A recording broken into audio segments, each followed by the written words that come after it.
let's say Trump gets convicted in the January 6th case and he appeals it, right? And that appeal is right, going which on. he will.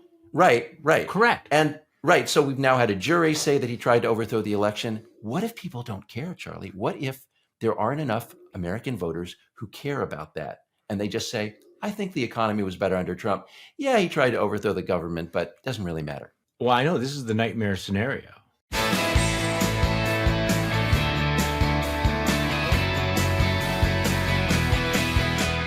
Happy Monday and welcome to the Bulwark podcast. I'm Charlie Sykes, joined, as I am every Monday, by my colleague, Will Saletan. Do you have a good weekend, Will? I did, Charlie. It's with the exception of the transition to, what is it, standard time that we went into? Oh, no. You know, I have devoted decades of complaining about daylight savings time and going back and forth. This is one of those things where you don't want to trigger me on this. Okay.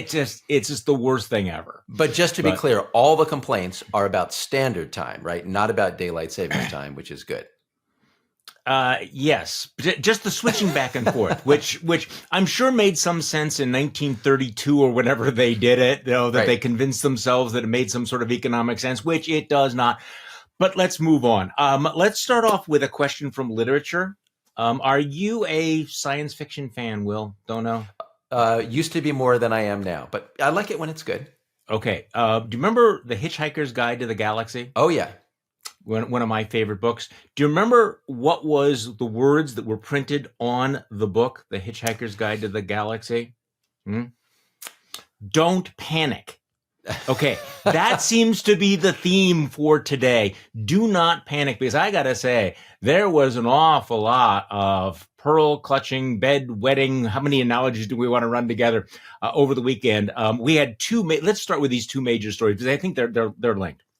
Number one, of course, is the New York Times survey, that New York Times Siena poll that shows that if you had the election today, that Donald Trump would win the Electoral College handily, that he's leading in a whole bunch of swing states. I mean, this is just jam-packed with bad news for Joe Biden. At the same time, we had this extraordinary story in the Washington Post about what a Trump 2.0 presidency would look like. And I probably don't need to tell you, Will, but it's worse than almost anyone can imagine. I mean, they're talking about already invoking the Insurrection Act to bring the military in to suppress protests on Inauguration Day. They've made a list of the people that they would want to prosecute. They have names. And apparently the one crime that links them all together is they've criticized Donald Trump. But, despite that, and despite the fact that this morning, as you and I are speaking in New York, Donald Trump is going to take the stand to test. What could go wrong there? Take the stand to testify under oath in that civil trial that could destroy his business. And so here's a guy who faces 91 felony counts, is about to be put out of business because he is a chronic fraudster. Here's somebody who will be standing trial for trying to overthrow the government, overthrow the election, defrauding the government, violating the Espionage Act, who's facing charges of racketeering, who has been found liable for sexual assault by a federal judge. And I'm sorry, I'm leaving so many things out here, but he is the leading candidate, not just for the Republican nomination, but for president. I bring this up because I'm looking for the pony in all of this. And so we do this every week, but I'm really kind of looking for the pony, because I'm looking at this survey here, and I'm sorry for people who are triggered by this sort of thing. Election held today. Trump would win Nevada by 10 points. Looks like 11 to me. Georgia, he would win by 6 points. Arizona, he would win by 5 points. Trump would win Michigan by 5 points. He would win Pennsylvania by 4 points. My home state of Wisconsin, Biden leads by 2 points, was sort of something of an outlier. So, Will, let's do some rank punditry here. I'm sure you've been. I sort of envisioned that you stayed up all night crunching the numbers here. That you had a whiteboard. Yeah. Well, since I have to look for the pony, you have to look through the numbers for that. By the way, I want to say, first of all, I want to bring this out. This is a My Little Pony, which was sent to me by one of our favorite Bulwark members, Holly Berkeley Fletcher. Thank you, Holly. Holly. I'm just showing it to, yes, Holly sent this. Wow. And so I'm going to try to collect all of them. I think there's 6. Okay. Is that right? That may be a bridge too far. Okay. But I only have 2 ponies for you here. I mean, maybe we can come up with some more. Look, I think this is a grim poll. So I'm reaching here. Yeah. The first thing, Charlie, is what you said at the beginning. If the election were held today. Right. Fortunately, it's not. It's not being held today. There's a year. What's going to happen in that year? One thing that could happen is that the objective reality that the economy is better than people think it is, even at the household level. And I understand your point that you've made before. Don't tell people they're not feeling what they're feeling. They are feeling it. But lived it is true that the household indicators are better than people express their subjective feelings. So over time, one would hope that the objective situation would influence people's subjective views. That's one. Okay. A second thing that's going on there is, I mean, there will be a lot of advertising between now and then. I mean, Joe Biden has been absent, right? Just absent. He gives speeches nobody watches. He talks for 2 minutes, for 30 seconds. He's a tired guy, right? He did the last campaign from his basement. He's tried to do a lot of the same thing now. So let's see what Joe Biden has to say. Let's see, Charlie, what other surrogates have to say on behalf of Joe Biden. Because again, there's a lot of good stuff to say. The other thing, Charlie, is the New York Times published the grim story on Sunday, right? And then what do they do today? They come out with the part where they say, however, if Trump is convicted, about 6%, I think they said, in these swing states would switch over and vote for Biden, right? And that's enough to swing those states. Now, I don't know if that's true, but that's a pony. Yeah, let me just read this here. The headline today is Trump indictments have not sunk his campaign, but a conviction might. If the former president is convicted and sentenced, as many of his allies expect him to be in the January 6th related trial held next year in Washington, D.C., around 6% of voters across Arizona, Georgia, Michigan, Nevada, Pennsylvania, Wisconsin say they would switch their votes to Mr. Biden. That would be enough potentially to decide the election. Okay. Right. Genuine pony. No question about it. No, maybe. But let me step back for the non-pony part. We need to look at the pile. Donald Trump. We know who Donald Trump is. We have lived through Donald Trump. We know what he intends to do. He keeps telling us what he intends to do. He is one of the most deplorable figures in the history of American politics. He is actually on trial for 91 felony charges. Almost on a daily basis, he comes up with some absolute piece of complete batshit crazy lunacy. And yet he is competitive in the race for president today. Okay, I'm not making it a predictive. It's like, what does it say about America that he's even plausibly being considered? What does it say about how truly shitty the campaigns of Ron DeSantis and other Republicans are, that not one Republican can figure out how to derail a guy who's basically been found guilty of rape, fraud, who's absconded with documents, who was complicit in a coup? You would think that they would find a way to run against him. So there is that moment where you step back and you go, okay, are we crazy, or has the whole country lost its mind? So I do think that's a legitimate concern. The second is the real danger here. I mean, we need to get out of denial. Donald Trump can be elected president. Joe Biden can lose this election. This is possible. So I do think, and the danger of a Trump presidency, it becomes more apparent every day. It's like, just when you think you can't learn anything more, let me just read you from this Washington Post piece, which I know you've read.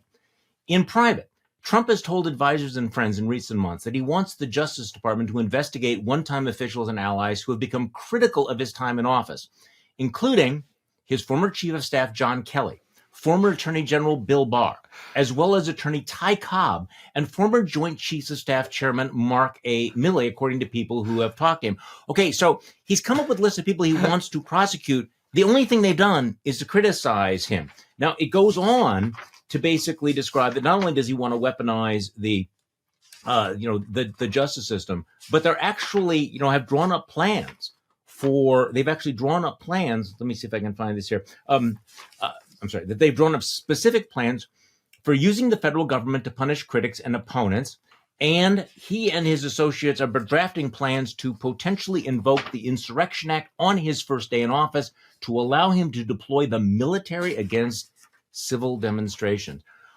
Okay, so This, Charlie, this has been going on. When Donald Trump announced for president in November, Right. a year ago, he said that he would send the military into American cities. That Insurrection Act, that's been out there. No one has paid any attention to it. Now, maybe they don't care. And I think that's the real alarm in these polls, right? That people don't actually care. Or maybe it hasn't registered and Democrats can somehow make it register over the next year.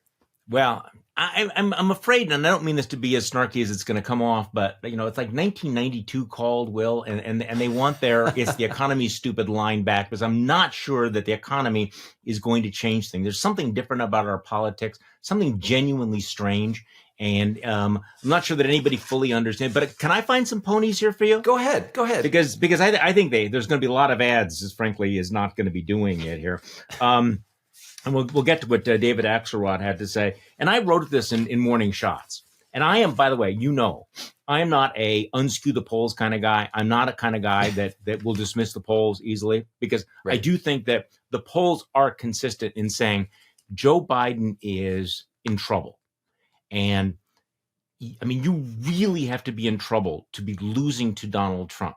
I mean, I just want people to take a deep breath about how bad things have to be, not just that you're underwater, in terms of approval rating, but you might lose to Donald Trump. But I do have some questions about this poll. Do you really think that Biden only leads Trump by 1 point among young voters? I am a little skeptical here. Okay.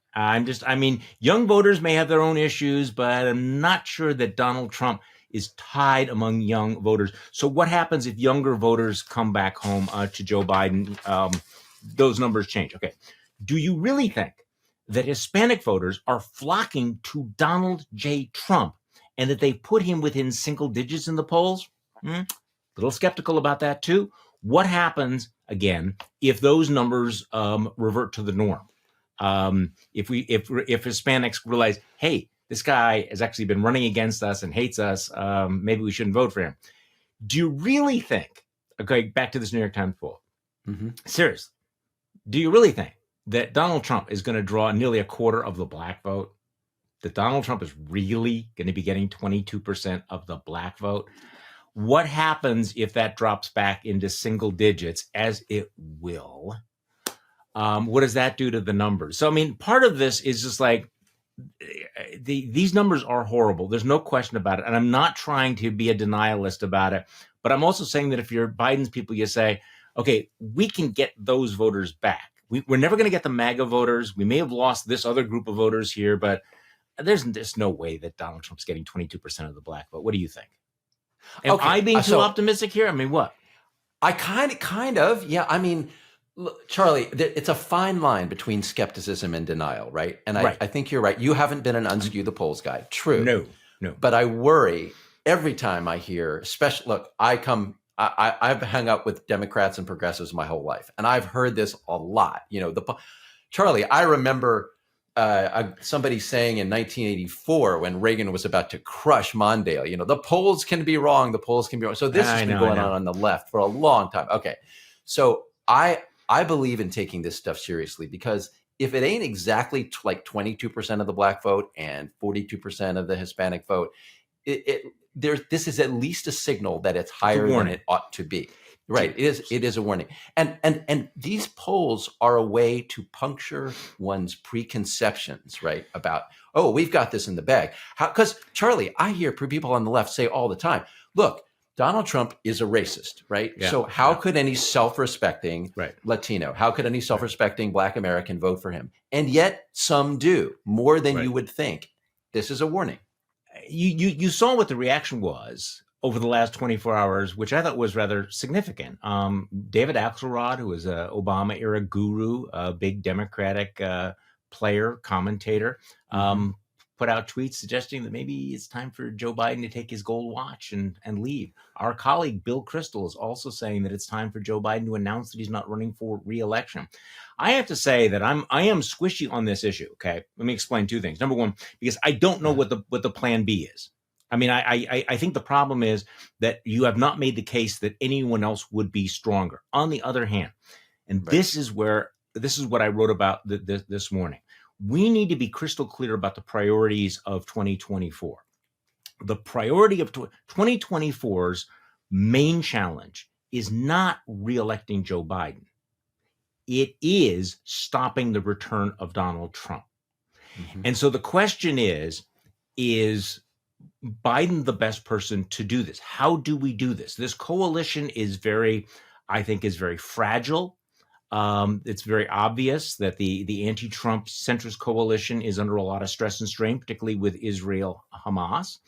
But I do think that we need to keep the focus on the fact that, Biden is in many ways an instrument here to protect liberal constitutional democracy. Mm-hmm. If it turns out that Joe Biden has so many flaws, is so weak, that he is not a reliable bulwark against authoritarianism, then all of the folks, the fanboys and the fluffers out there who are telling us that Joe Biden is the bestest president ever, are missing the point, because the point isn't Biden, it's stopping Trump. So, let's discuss this. Okay. All right. So I'm going to half agree and half not even exactly disagree, but raise a question. I want to agree with you about the fundamental question, which is the test. This is a one-job election. Last one was a one-job election. Right. Keep exactly Trump out. That's it. Right. So that's the test. And then the question is, who does that best? I am sympathetic to the argument that our friend JVL and others have made that you can't imagine Biden against an imaginary Democrat. You have to imagine him compared Trump to a real Democrat. Yeah, no, Biden. In terms of their performance relative to Trump. Okay, I'm sorry. Okay, right. So it's very easy to say, and in fact, I believe the New York Times Siena poll showed the same thing, but it was one of the polls this weekend. An imaginary Republican does better than Donald Trump. But you can't, you got to ask an exact question. And the same thing with Biden, right? An imaginary alternative. So who is it? Is it Gretchen Whitmer? Is it Jared Polis? Is it some other person, right? You need to have and once you fill in that name, I'm sympathetic to the argument that once you fill in that name, now you face a whole bunch of negatives that you weren't thinking about when you just talked about, it shouldn't be Joe Biden. What do you think of that argument? No, I see. That's what the part I agree with. I mean, we've seen how somebody like Ron DeSantis, who is strong on paper, what they actually look like when they're in the arena. I think we ought to be skeptical about that. So I don't think that the Democrats have a plan B yet. On the other hand, I do think this sort of angry protectiveness, like we can never talk about Joe Biden's age. Inflation is a complete myth. You people are complete idiots if you don't believe that. Or let's not talk about Hunter Biden's sleaze or the border or crime, any of those things.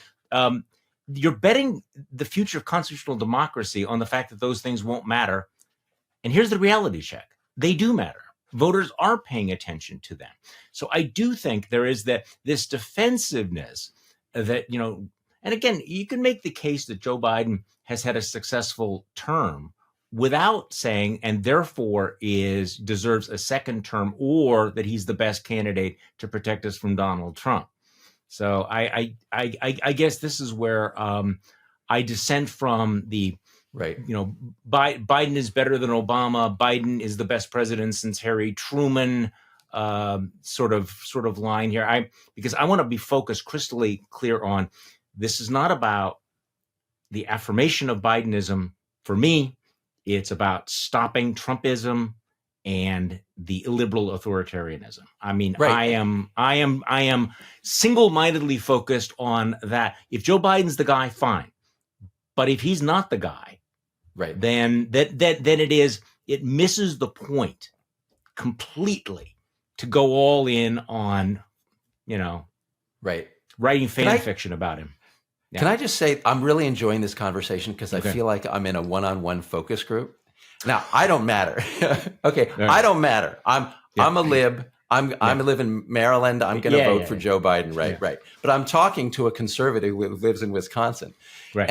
And leaving aside, like to win these states, Wisconsin was one of the ones in the Siena poll, obviously.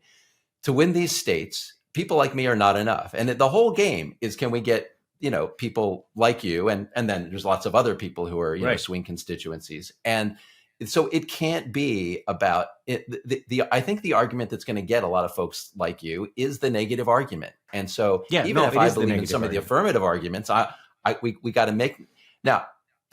One of the things that really scares me about the New York Times Siena poll, Charlie, is why is it that we say the one job is to defeat Trump? Well, it is to protect American democracy and the rule of law. And yet in this poll, literally, they asked the question, who do you trust more, Trump or Biden, on protecting democracy? I forget exactly the phrasing of the question. And Charlie, so in one state, in Wisconsin, Biden's a winner by like 9 or 10 points. Yeah. In every other state, it's 1 point or 2 points. That's the margin on democracy. Biden against a guy who literally tried to overthrow the government of the United States, literally tried to overturn an election. That is a shocking number. And it makes me worry that no matter what we find about let's say Trump gets convicted in the January 6th case and he appeals it, right? And that appeal is going on. Which he will. Right. Correct. And right. So we've now had a jury say that he tried to overthrow the election. What if people don't care, Charlie? What if there aren't enough American voters who care about that? And they just say, I think the economy was better under Trump. Yeah, he tried to overthrow the government, but it doesn't really matter. Well, I know this is the nightmare scenario. This is why, and I think we need to focus on all of this. I guess, you're talking about Wisconsin and the swing voters, and I won't get too deep into Wisconsin politics, but there was some discussion like, why is Wisconsin different? And it is because of these swing voters in places like where I live, the WOW counties, Waukesha, Ozaukee, Washington counties. These are people who voted Republican in the past who are just not going to vote for Donald Trump. But I will tell you that if you walk in and you say, the first thing is, you need to recognize how absolutely wonderful and awesome Joe Biden is. You need to vote for the Biden-Harris ticket. You need to support his forgiveness of student loans. And you need to embrace these various policies here. And by the way, let me now tell you, what I think you should do. The conversation's already over. But if you walk in and you go, let's talk about who Donald Trump is, what Donald Trump has done, what Donald Trump is prepared to do, what it would actually be like. Let's talk about that. So, I mean, so yes, am I embracing a certain negativity? Absolutely. Because you can persuade swing voters they do not want to be part of what Trump represents. But if you expect Republicans to become Democrats, if you expect Mike Pence to endorse Joe Biden, I mean, you're chasing unicorns. I mean, you may find a pony in the pile, but that's just fan fiction. So I think, and we've talked about this before, job number one is to break them free of voting for Donald Trump. If they vote for Joe Biden, that's really good, because I personally think, and I'm going to vote for Joe Biden because Joe Biden is right now the one way of stopping Donald Trump. I think if you write somebody in or you vote for a third party, I think you're wasting your vote. I don't want to do that. But it's a much heavier lift. So a year out, I focus on telling people you need to understand who this guy is. But if Never Trumpers basically declare we're all liberal Democrats, they've taken themselves out. They've taken themselves out of the conversation with the swing voters who are going to decide this election. Right. Can I put in a? So you talked about negativity there and feeling guilty about it. Can I? No, I don't feel guilty at all. No. Oh no. You misinterpreted that, because there's no guilt at all. I just want to put in a plug for negativity. Okay. Yeah. Negativity is why this country is still here 240 years later. Yeah. The way that our entire constitutional system is set up to negate the worst, right? Yes. Exactly. We don't get the best. We have gridlock. We have, courts getting in the way of legislators, getting in the way of executive, and that's beautiful, because it's all designed to prevent one guy from taking over our country, or a guy and his mob, right? So back to the one job idea, right? that's fine. If anyone out there who is unhappy with Joe Biden for all the reasons you just gave, the inflation, economy, border, et cetera, for them to, at the end to say, I really don't like him, but we got to stop this guy, Trump. And God, I really hate having to choose between these two. Right. Look, I'm sorry those were your choices, but for you to make your decision on that basis is patriotic. It is, you're protecting the United States. Right. Say, okay, so you have to find that person who says, okay, I disagree here, but I have to do this because the alternative is so much worse. And with Trump, it is so much worse. And I do think that, but what's fascinating to me is all of, and I'm sorry, we've done this before, but you make a list of all the people that work with Donald Trump, prominent conservative Republicans, how they've spoken out against Donald Trump. And you would think that those voices from the inside would have more of an effect they've had. So let's just do a little bit of this, because I have to say, we've had an internal Bulwark disagreement about Chris Christie. I've been very, very critical of Chris Christie. I had a big rant about Chris Christie. I will never forgive him for that moment when he went all shinebox back in 2016 and endorsed Donald Trump. But the guy has been a magnificent, and I would say courageous beast in taking on Trumpism. And now, where did he speak over the weekend? He's down in Florida. The Florida Republican Forum Conference. Okay, so this was a very MAGA-heavy event. Asa Hutchinson, who I was slightly surprised is still in the race, also spoke. Got a very negative reception. But let's play Chris Christie, who basically stands up there, and the crowd hates him. They're booing him, almost booed him off the stage. But listen to this. Your anger against the truth is reprehensible. Whoa! Truth to MAGA. Reprehensible. And as people watch today,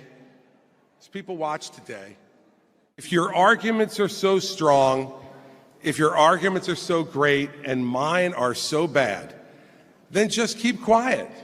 Let me make my awful arguments, and then you can just reject them out of hand. But the problem is you fear the truth. Oh. The problem is you want to shout down any voice that says anything different than what you want to hear. And you can continue to do it, and believe me, it doesn't bother me one bit. I don't know whether it bothers him, but I got to tell you, one thing that people even forget about people in politics and people who are in the public life, they're still people. I know this is like, well, really, remember, they actually are human beings. I mean, they are people. And I understand that Chris Christie has a lot of thick skin and a lot of ego, but it is not fun standing up in a room where everybody hates your guts and they're yelling at you. That is not fun. But what I think is amazing is that he's at the point of being all out of bleeps to give. And he comes this close to saying, you are effing deplorable. You are. What are you sniveling cowards afraid of here? You're clinging to your ignorance. You're reprehensible. That was a magnificent moment. But clearly the Republican Party the primary electorate doesn't care. Right. Well, the people in that room don't care. And it's a question of who's in that room. But I think this is why, look, I really like Chris Christie too. And I had the same feeling that you did about him in 2016. This guy did more than anyone else to help Donald Trump win the nomination and then the election. So the thing that I like about Christie, and sounds like you do too, is he's the realest person in that race. He just talks like a guy, right? He goes into a room. A politician panders. That's not pandering. Right. What we just heard, right? That's the opposite. That was not fan service. Because I mean, like 90% of these guys is like, what button can I push, to get their political erogenous zone aroused? Now he's like, screw it. I'm going to tell you what I think. And Charlie, it wasn't even a nice version of disagreement. I have never heard, and I don't think I ever will again, a politician walk into a room that he knows is against him, and say, your anger is reprehensible? To tell the people in the audience they're reprehensible? Now, I want to just flag one thing from that clip that might have gone by some folks listening. there was a phrase that Chris Christie said. It was, as people watch today. Do you hear that part? That's just a preposition he dropped in there. In other words, Christie went to this thing knowing that the room was against him, the room full of MAGA people, right? But that's not his audience. His audience is anyone outside who's either watching the event, which is not that many people, or who will see a video clip, or who will hear us talking about it, or who will read about it, right? So he's talking to everyone outside the room about the people inside the room. And he's saying to the people outside, oh, I'm with you. I'm with you sane people against these lunatics in the room. But I still respect him for the courage to go in and do that. Yeah, no, that's a very, very good point. Okay, so another really interesting soundbite over the weekend. I think we've been waiting for a long time for members of the American media to emulate the British media, the Australian media. I mean, have you ever noticed the difference between, say, a BBC interview and an American network interview? The BBC interviews, first of all, they don't let you filibuster, and they keep asking the same question over and over. I mean, they keep pressing it. Mehdi Hassan is very much from that tradition, but American interviews too often, look, and I understand the limits of time and the limits of the format. I mean, I'm sympathetic. It's not as easy as it looks. But George Stephanopoulos had Steve Scalise on yesterday, and he's asking him about whether the election was stolen. And by the way, I think this is a relevant question to ask, not because it's backward looking, but because it's forward looking. Because the real question is, will Republicans ever concede the 2024 election?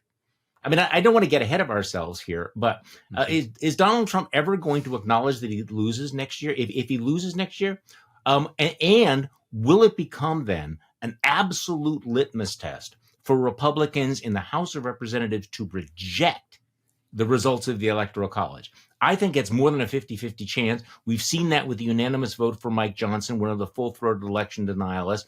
So Steve Scalise, who also was kneecapped by the slavering jackal caucus, is on with George Stephanopoulos, and I was really struck by how many times Stephanopoulos asked him the question. I mean, so let's listen. It's about 2 minutes long, right? Well, it's about 2 minutes. Let's listen to this. Can you say unequivocally that the 2020 election was not stolen? What I've told you is there are states that didn't follow their laws. That is what the state constitution, the U.S. Constitution requires. I've seen in my own state where we had to send our elections commissioner to jail years ago for fraud and corruption, and we cleaned up our act in our state. Every state ought to follow the laws that are on their books. That's what the U.S. Constitution says. That's not what I asked. I said, can you say unequivocally that the 2020 election was not stolen? Second question. Look, Joe Biden's president. I know you and others want to talk about 2020. We're focused on the future. We've talked about 2020 a lot. We're talking about how to get our country back on track, how to get our economy moving, how to stand up to the bad actors around the world. Xi is not slowing down in China. He's looking at Taiwan. You see what's going on in Russia. You see what Iran is doing to work with Hamas and other terrorist organizations. This administration needs to pick up the pace. They're not standing up to the bad actors around the world. They need to. We're passing bills to address this through the House. The Senate needs to take action. The president needs to take action as well. That's what we're focused on in the House. I know that Joe Biden is president. I'm asking you a different question. Can you say unequivocally that the 2020 election was not stolen? Third time. What I've told you, and you've seen this, there are states that didn't follow the laws that are on their books, which is what the U.S. Constitution says. Okay, he's in a loop. They have to do. So you just refuse to say unequivocally that the 2020 election was not stolen? So you want to keep rehashing 2020? Yes. We're talking. I just want an answer to the question, yes or no. Threats to this country. Five we've times. asked, look, we've talked about this before, but again, will you acknowledge that there were states that didn't follow the actual state legislative enacted laws on their books, which the U.S. Constitution says they're supposed to do? I know that every court that looked at whether the election was stolen said it wasn't, rejected those claims. And I asked you a very, very simple question. Now I've asked it, I think, the fifth time that you can't appear to answer. Can you say unequivocally that the 2020 election was not stolen? I told you there were a handful of states that didn't follow their laws. The rest did. Oh my. Okay, Will. If I smoked, I would light up a cigarette after that one. Good on George Stephanopoulos. 6 times in 2 minutes. And Steve Scalise, what a weasel and a wimp. Because first of all, I mean, okay, never mind. Go ahead. What do you think, Glenn? Okay, just to get the numbers out. All right, we spared the audience here. You just heard 6 of them. There are 9. There are not. Stephanopoulos asks this question 9 times in 5 minutes. He goes on. Now, just so everybody understands how these interviews work, the host has a list of questions that they want to get to, right? Right. So if every time you stop on a question, you're giving up a couple of minutes that you want to relate a question. Right. This, I gotta praise George Stephanopoulos. He's willing to chuck every question below that on his list. He's willing to spend the rest of the interview repeating that question until he gets an answer because it's important. And let's remember, Stephanopoulos is the guy who, was at the first Republican debate, when 6 of the 8 raised their hands and said that they would support Trump even if he were convicted, right? He did the same thing. He asked a question about that. Why would you do that? Nikki Haley refused to answer. I forget who else he had on the show. Anyway, he is willing to tank the interview for that one question. Well, I think he's growing, right? Yeah, what he got out of that was great. And just to your point, Charlie, about what Scalise actually said and the plausibility of whether the House Republicans would block the election results, let's remember the number of elections that Donald Trump has been a candidate in which he has conceded defeat is 0. Am I correct? 0. Remember? So there's no when he reason lost to in believe. Iowa, always. He's never a gracious loser, ever. Right. Yeah, and we know what he will demand. He will demand that House Republicans do the courageous thing and throw out the election results, right? If he wins. It would have been easy for Scalise to say that Yes. the election wasn't stolen, but he won't even say that. And you can hear him coming up with the rationale. The states didn't follow their laws. Now, this was all certified by courts, but Scalise and the Republicans don't care about courts, right? And therefore, because they didn't follow their laws as they were written before COVID, that's unconstitutional. Scalise is basically saying that the 2020 election, as it was conducted, was unconstitutional. He's saying that it was stolen. Well, I mean, this has become orthodoxy in the Republican Party. Okay, let's switch to graver matters. What's going on in the Middle East with Israel and Gaza. And I want to talk about it, first of all, just in terms of domestic politics, because this is a real challenge for Joe Biden. There's no question about it. I know there was a little bit of denialism about how deep the divisions in the Democratic Party were. Vast majority of elected Democrats still supporting Joe Biden. But, Biden is, clearly the coalition is fractured as a result of all of this. So just give me a sense of how he's navigating it. He started off with an absolutely full-throated bear hug of Benjamin Netanyahu's government and Israel and what they're doing. Since then, they have been trying to have a more nuanced approach, calling for a humanitarian pause, which has been rejected now by the Israelis. So how is he handling this? Or is this one of those almost insoluble puzzles for an American president in this kind of conflict?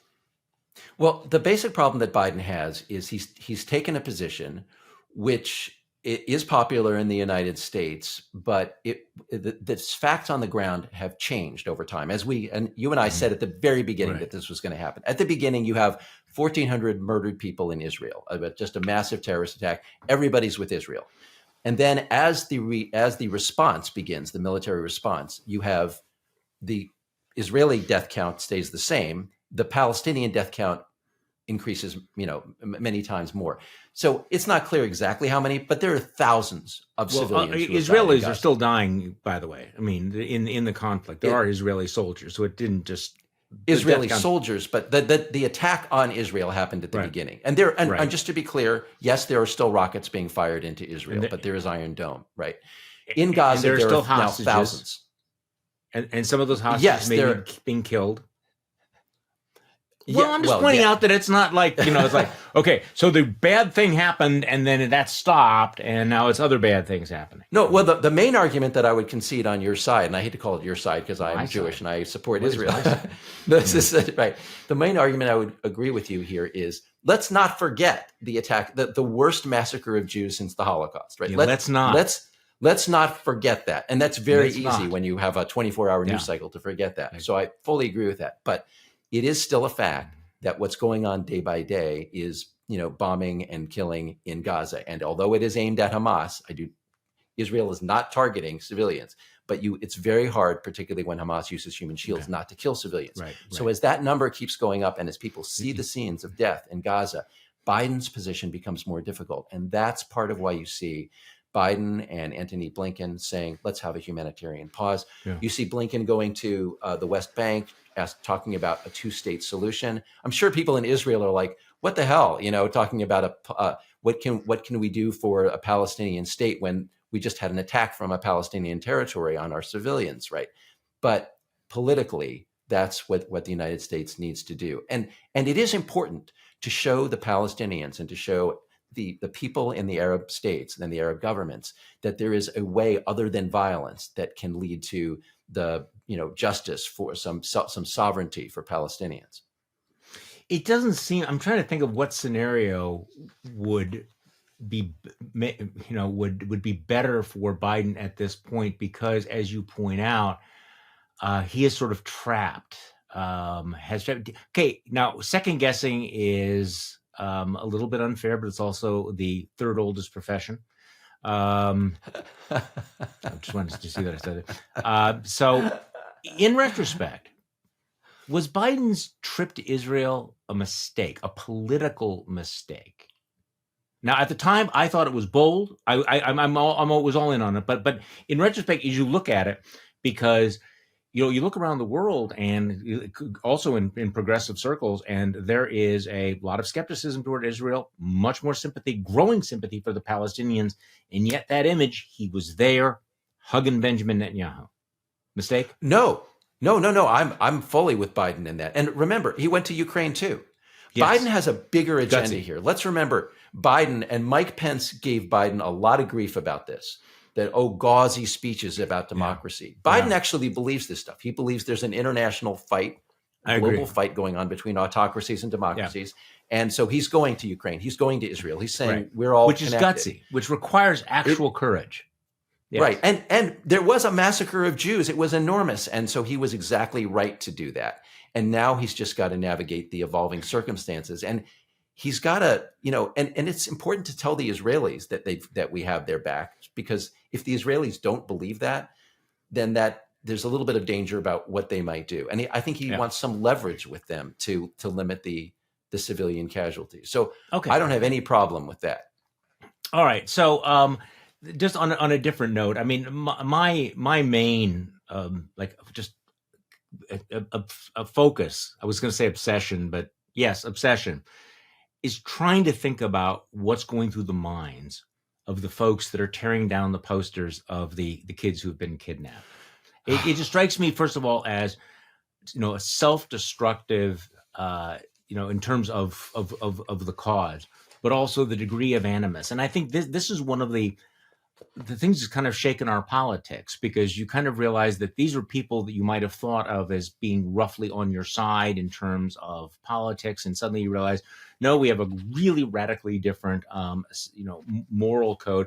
But I have to give credit to Democrats, particularly in Michigan, for policing their own. We talk about, the need to police the bad actors on your own side. So Rashida Tlaib puts out a video that includes the people chanting, from the river to the sea, which you and I have talked about, which is basically a genocidal, wiping out the Jews. She's defending it. One Michigan Democrat after another has called her out on that. That is not easy to do in our politics today, but it is urgently necessary. What do you think? Well, it's funny. This is one of those topics where I feel the difference between you and me and between sort of center left and center right. It is you're very attentive to people on the left saying crazy things, talking about abolishing the police or supporting Hamas. And that. My reaction is always, happen. It does. But my gut reaction is, let's not talk about that. Can we please not talk about that? Because you're me from 2015 saying that about people on the right. No, literally, we've now exchanged places, in a time where, because in 2015, we'd hear the crazy people on the right and going, just don't talk about it. They're not who we are. They don't represent. We don't have to spend any time on them. And look where we are today. Right. Okay, I'm sorry. Okay, Go on. I know that's a very good point. Yeah. I'm gonna after we're done with this, I'm gonna be thinking about that all week.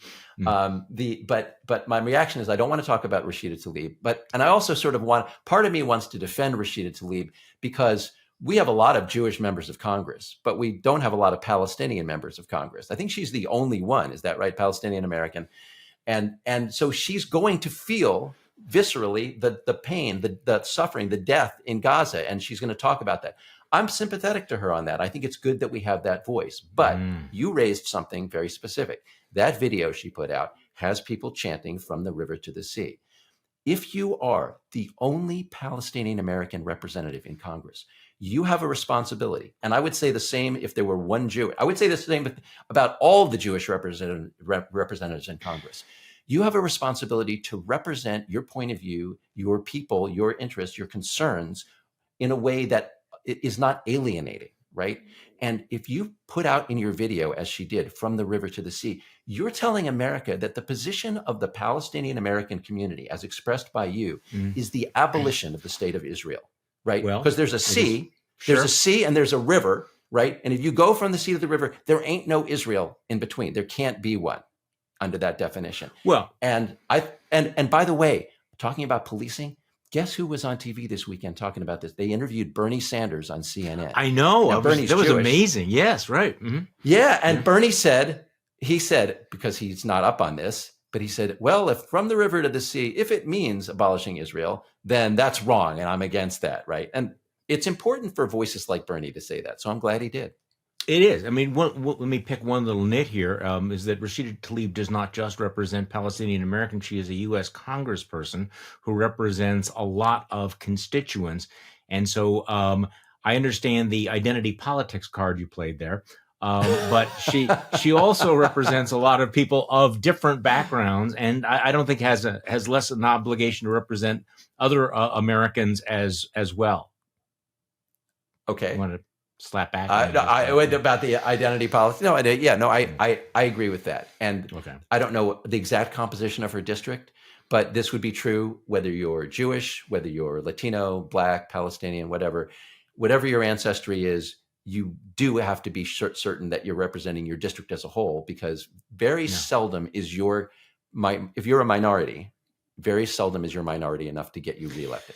So, speaking of what's going on in Congress, I'm trying to segue here. We're still getting to know Mike Johnson, the fifth string speaker, who I have to say, it seems like the scriptwriters are outdoing themselves with this guy. I mean, really, the contrast between the sort of the serious, mild-mannered demeanor and this guy's background. Apparently, he's spent a good deal of time scrubbing his social media background because, I mean, besides, talking about, gays and dinosaurs and whatever it is he spends his attention on in the past. He's going to face a couple of very, very tough weeks coming up. We have a countdown now to the shutdown of the federal government. Be interesting to see if he can avoid that. That is sort of his job number one.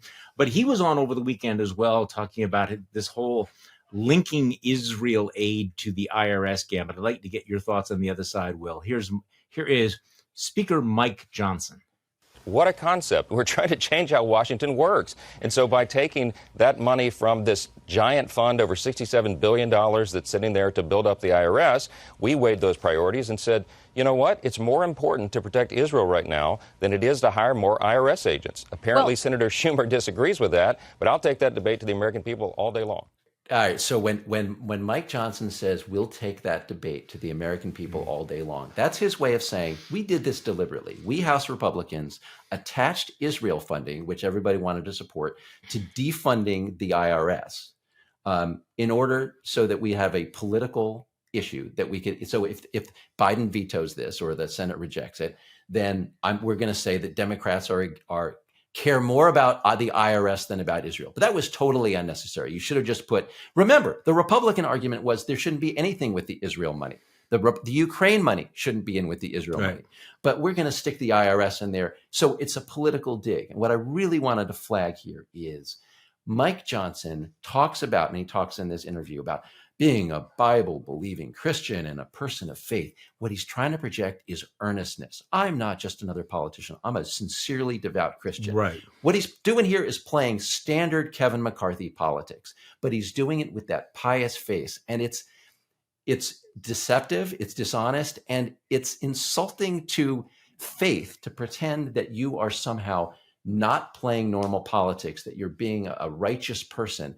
In fact, you're just like everybody else. And I just think it discredits the idea of the Christian sincerity. Yeah, I am not just playing politics. I am actually trying to enact Leviticus. I mean, I'm not sure. Okay, I mean, we also need to mention that the cutting the IRS money does not actually reduce the deficit. In fact, it expands the deficit. The CBO numbers were out there saying, yeah, you actually increase the national debt by doing what you're doing. This is not about fiscal conservatism. There were a lot of incidents over the weekend where Republicans had their feet held to the fire on like, well, wait, you cite and believe the CBO here, but why do you doubt the CBO? Because they're like in denial. Like, I just don't believe it. It's like, if we stop enforcing laws against tax cheats, if we don't go after millionaires who are underpaying their taxes, which we all know goes on, right? I mean, it's not a right-left thing. You actually reduce revenue. I mean, that seems relevant, right? Right. And can we just flag here? That was George Stephanopoulos again. The same interview with people should just go watch the interview. Stephanopoulos and Scalise. The last 5 minutes is the stuff about the election and the 2020 election being stolen. The first part is about this. And Stephanopoulos absolutely grilling him about, Scalise says, well, we wanted to be fiscally responsible. That's why we attached to funding the IRS, because that's money that's going to the IRS. Stephanopoulos says CBO, which you just cited, says that what you're doing increases the debt. And again, Scalise had no answer. No, he had no answer. But this is why, I mean, I never want to have, I rarely want to have politicians. I don't want to say never. Politicians on the podcast, because, for years I had politicians on the radio. And at a certain point, you realize you just put a quarter in and all you're getting are the talking points. It's just the blah, blah, blah. When Scalise was on, you could just sort of just hear the tap dancing. And he's like, word salad that I'm going to use to not answer the question. And the only way to make that valid is to do what George Stephanopoulos did, which is to keep coming back at them, because they really absolutely do count on this. I mean, the clock is their friend. I'm sorry to get too much into this interviewing thing. No, it's true. But they know they're looking at this. They go, okay, they're told you're on for 9 minutes. And you basically, so that politician very consciously calculates, okay, so I'm on for 9 minutes. If I spew 6 minutes of bullshit, that means only 3 minutes where I get, have to answer or impressed on difficult things. So Stephanopoulos is kind of taking that away, saying, okay, the clock is not your friend. I'm going to use all of this time to keep asking you the same question over and over again. Right. So a little bit of it's very important also for not care whether you ever get that guest again, because a lot of times the hosts are nice to the guests, right? And if you don't care, you can ask the right questions. One other thing I wanted to flag from that interview, so we just named two parts where Scalise talks about this. So one was about the attaching the IRS defunding to the Israel stuff. That's standard politics, right? And Scalise stonewalls and lies about that. That's right. When they move on to the election, and Scalise does the same thing, he won't say the 2020 election was stolen. That's Scalise. Remember, this is the number 2 Republican in the House, right? He's the majority leader, right? And what he's telling you there, what he's signaling is he and his Republican colleagues see no difference between a standard political issue, which people play politics all the time. We're attaching our issue to your right, and lying about election results. They just don't see it. They don't acknowledge any difference. And that makes them, uniquely ill-suited to protect this country if they're willing to lie about an election result the same way that they lie about a standard political issue. No, I think that is an excellent point. Will, it is great to talk with you. It is great to kick off the week with you. And of course, we'll do this again next Monday. Thanks, Charlie. And I want to thank everybody for listening to today's Bulwark podcast. I'm Charlie Sykes. We will be back tomorrow, and we'll do this all over again.